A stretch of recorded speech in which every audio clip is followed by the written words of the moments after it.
best for our children as we raise our family. Learn, play, grow with the ECCD Council.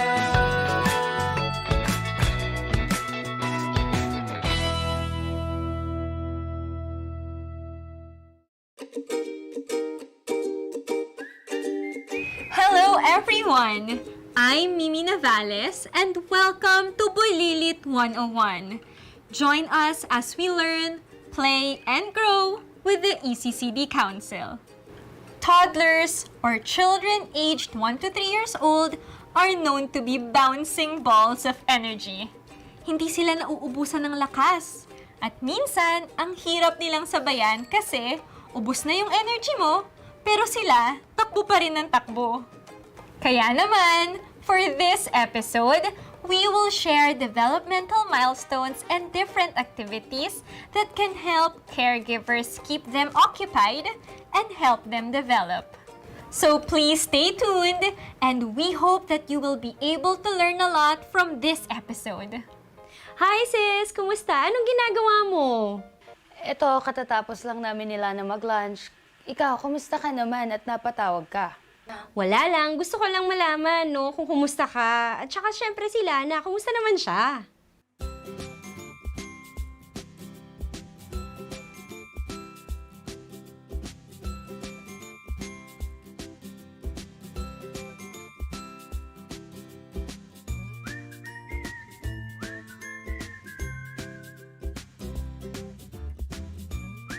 Lana, meron ka na lang 5 minutes para maglaro, ha? And then, ligpit mo na yung toys mo, tapos tulungan mo si Mommy sa kitchen, okay?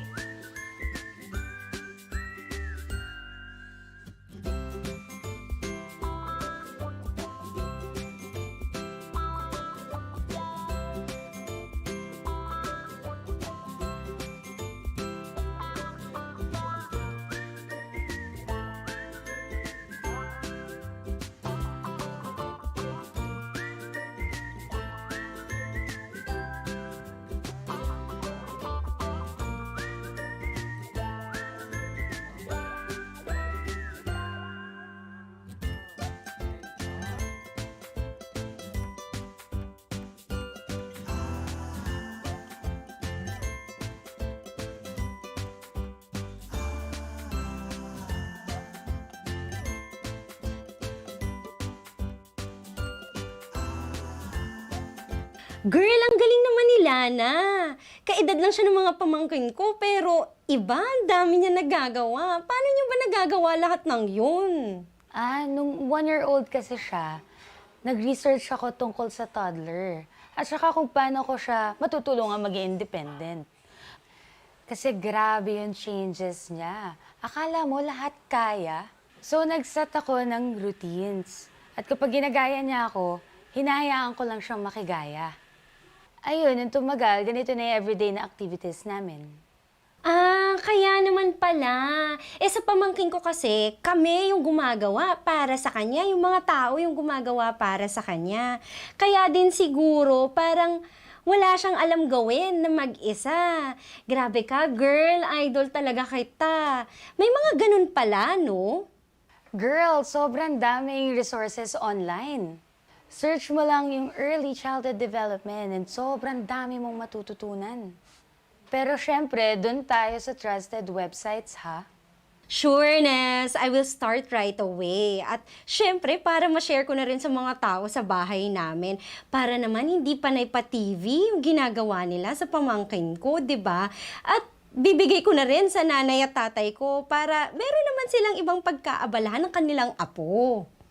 Sure, pero simulan muna natin sa developmental milestones. Para naman alam mo yung pinanggagalingan ng activities namin. Milestones? Ano ba yung milestones na yan? Kasi sis, ang alam ko lang na milestone, yung kasal na hanggang ngayon, di ko pa ma-achieve. Humanap ka muna kasi ng boyfriend. Pero ito yung milestones for toddlers. So hello, so what can we expect naman for toddlers or those that are usually between 18 months and 2 years old? So let's start with the physical development. In terms of their physical development, 18-month-old children are usually the ones who are already able to walk. Naku, malikot na yan, nagagala na yung mga yan. And they may even start to walk up and upstairs, go up steps, and then they're starting to run already. And then they like pulling toys when they walk. So not just toys, they might pull like a chair or a stool. For 2-year-olds naman, you can expect that they're already standing on tiptoes and that they're also beginning to really run. Okay, and then they would kick balls already and they're able to and always seen climbing up and down furniture like chairs, stools, the bed without help. So medyo mas malikot na ang mga bata during this time. After the physical development, let's now focus on their socio-emotional development. So meaning yung kanilang pag-manage ng emotions at sa kanilang pakikitungo sa ibang tao. So 18-month-old children, they like to hand things to others to play. Parang if they want to play with you, iaabot nila yan sa'yo. Parang signal that it's time for you to play with them. And then they may show or exhibit temper tantrums, biglang iiyak, or magsisipa, yung iba humihiga pa sa sahig, crying. But they are also very affectionate and they would show their affection to those that are close to them, yung mga familiar people, lalo na yung madalas mag-alaga sa kanila. And masarap na sila panoorin because during this time, they play a lot of simple pretend play. Tipong magdadrive ng car o magluluto-lutuan, no? Or nag-aalaga kunwari ng baby, ganyan. Pero simple pretend play pa lang. But this is the start ng kanilang mas nagde-develop na play skills. Pagdating naman nila ng 2-year-old, sila ay mahilig na mag-copy or mag-imitate ng ibang tao, lalo na yung mga nakapaligid sa kanila. So mapapansin nyo yung mga ginagawa ninyo, ginagaya na nila palaki. And then they get very excited when there are other children. And they are more and more independent. So paunti-unti nang lumalabas ang kanilang kakayahan na gawin ang mga bagay ng sila lang. And then they may at times also show defiant behavior. Like pag may sinabi tayo, pwedeng maririnig natin na no, o kaya pag sinabi natin na hindi dapat hawakan ito, ay lalo nilang hahawakan. So pwede na yan makita, nagsisimula na yan lumabas during this time. Pagdating naman sa kanilang mental ability or cognitive development, ang mga 18-month-old babies ay nakakaalam na ng function ng mga bagay. For example, pag nakakita sila ng brush, alam nilang pangbuhok yun. Pag nakakita sila ng toothbrush, alam nila na pang brush ng kanilang ngipin yon.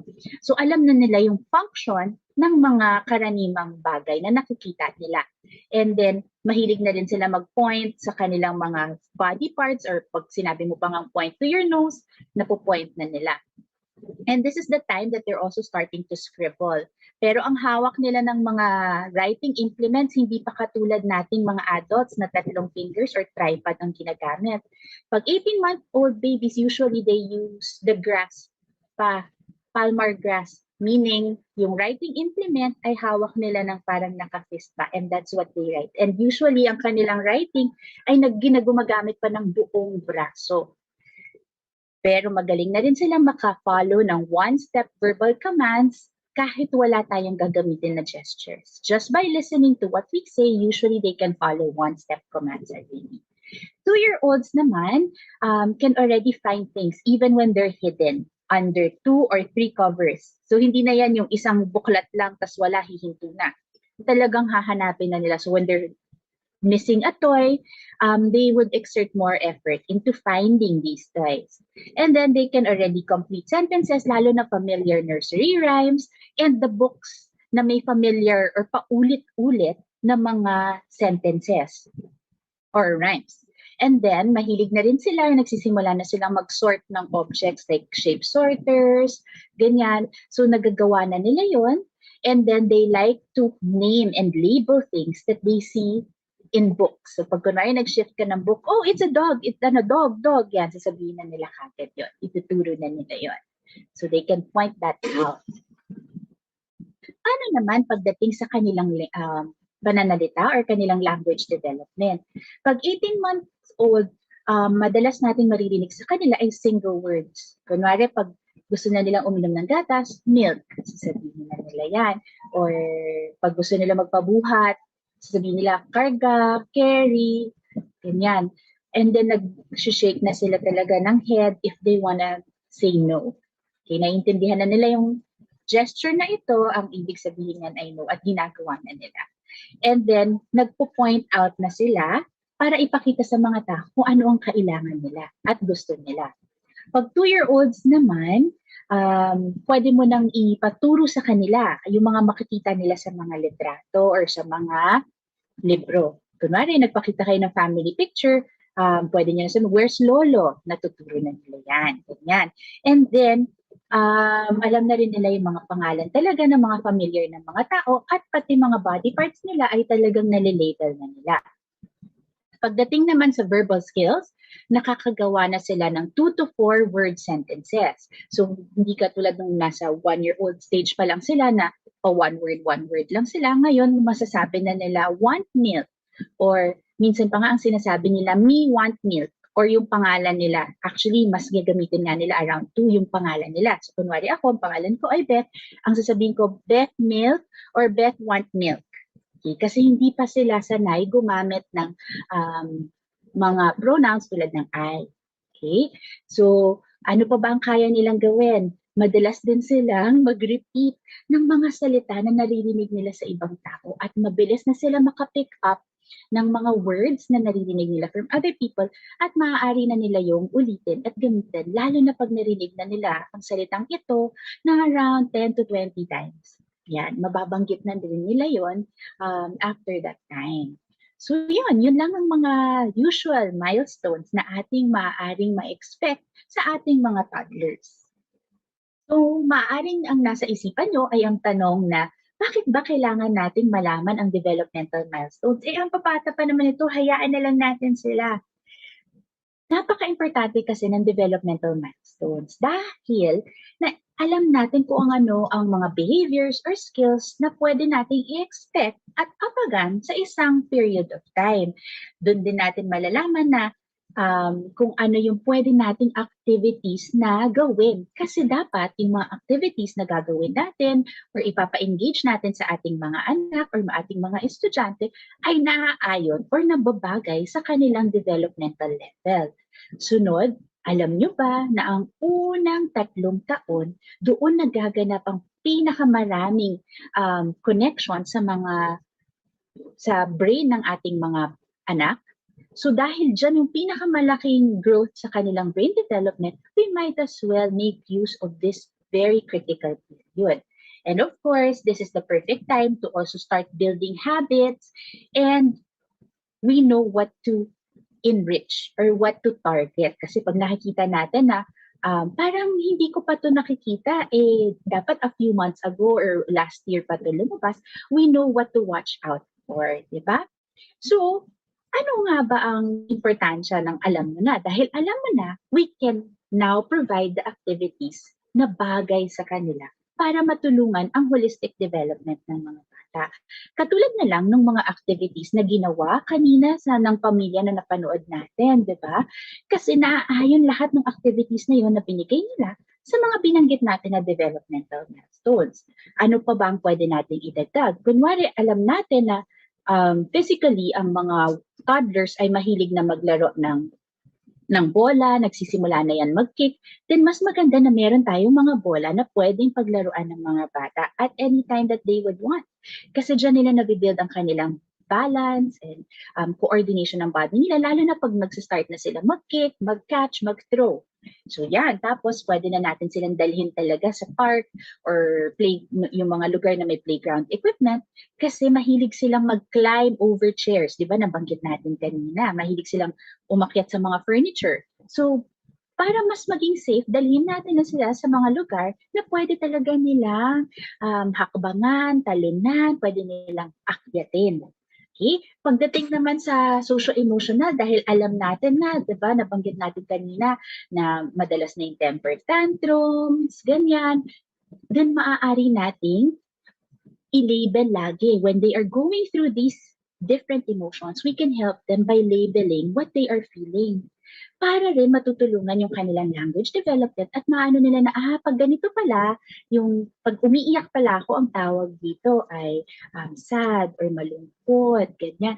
Matutulungan natin sila. And then we can read stories also tungkol sa may mga bata na umiiyak or hindi nakaramdam ng sakit, yung mga so that they can also see na what I'm going through, yung ibang tao rin nararamdaman ito. So slowly but surely they will be able to regulate their emotions better.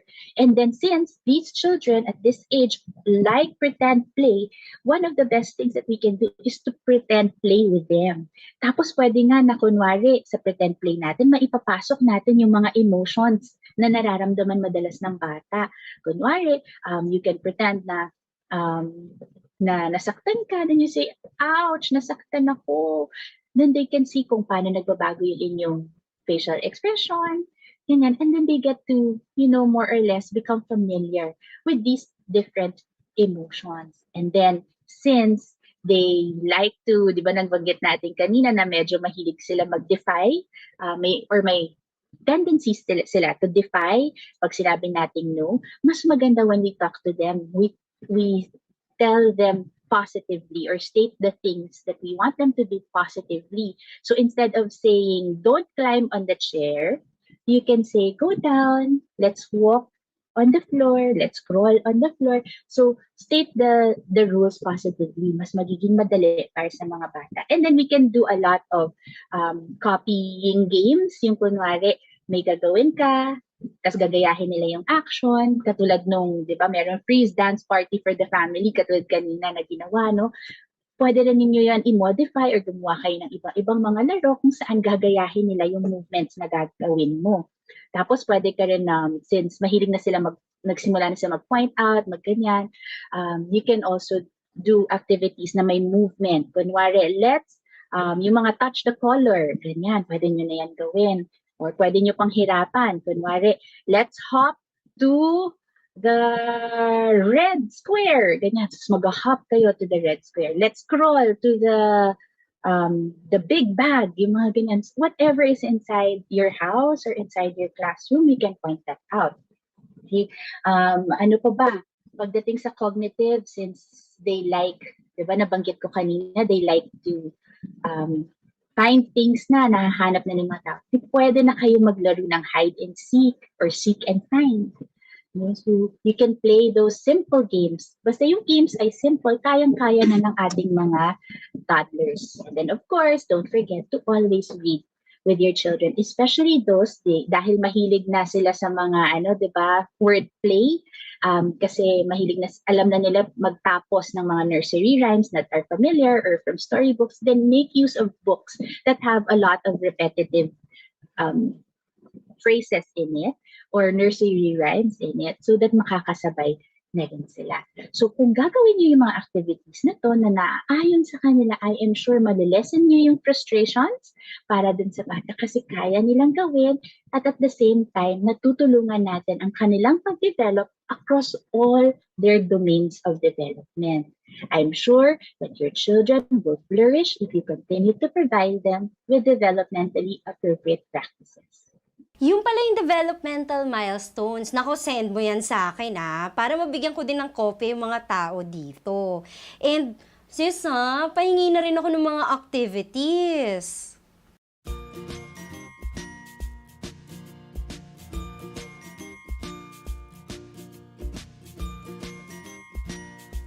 Cover one area of your wall with manila paper and leave a set of crayons or coloring materials on the floor. Tell your children that they can draw and color on that space whenever they want and call it their freedom wall. This will enhance children's fine motor skills and will build up their confidence in creating their own masterpiece.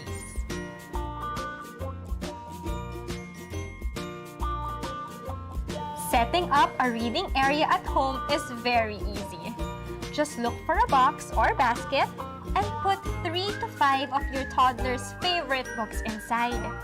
Set it up beside your bed, sofa, or a corner where you can put a small and comfy chair. You can join your children in the reading area at first, but they will eventually learn to go there on their own. This activity will help in fostering your children's love for reading, even at an early age. The books that you will put there can also help in introducing concepts of colors, identifying objects, and even animals. The possibilities are endless.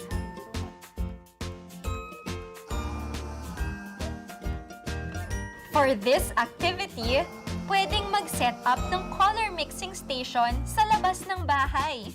Kailangan lang ng transparent cups, poster paint of food coloring na kulay red, blue, and yellow, at paintbrush o kahit anong pwedeng panghalo. Mix the colors together and name the colors while doing it. Para din masulit na ang setup, maglagay ng cartolina o manila paper sa sahig o sa isang blank wall at tuluyan ng mag-painting kasama ng inyong anak.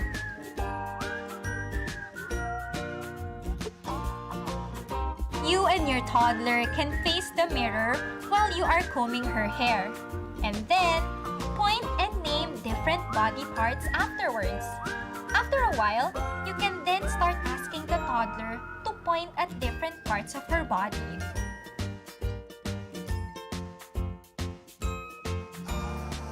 Who doesn't like dancing to the beat of groovy and fun music? For this activity, there is no need to plan and prepare materials. Just play some music, dance, and stop it every once in a while, and stop dancing too. This will help your toddler groove and move and follow simple instructions. Gusto ko yung mga suggested activities mo, girl, ha? Hindi na kailangan gumastos dahil talagang swak na swak sa budget. Siyempre, di naman laging kailangan bumili ng laruan. Sabi nga sa mga nabasa ko, importante pa din yung love and presence kesa sa mga ganong bagay. Ay, ang gandang advice niyan. Alam mo, excited na akong matry yung mga sinasabi mong suggestions. Balitaan mo ako kapag nagustuhan ng pamangkin mo, ha? Sure. Pero teka nga, kumusta na? Kumusta ng trabaho mo? Ang toddler years ay isa sa mga pinaka-exciting stages of development ng mga bata. Ito yung mga panahon na heightened ang level of curiosity nila about the world they live in.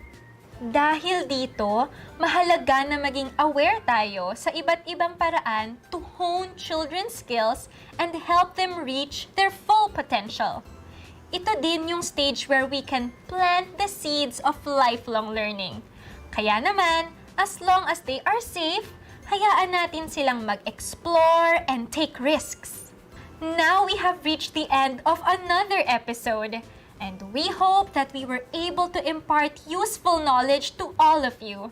See you all next week, and we hope to learn, play, and grow with you in another episode of Bulilit 101.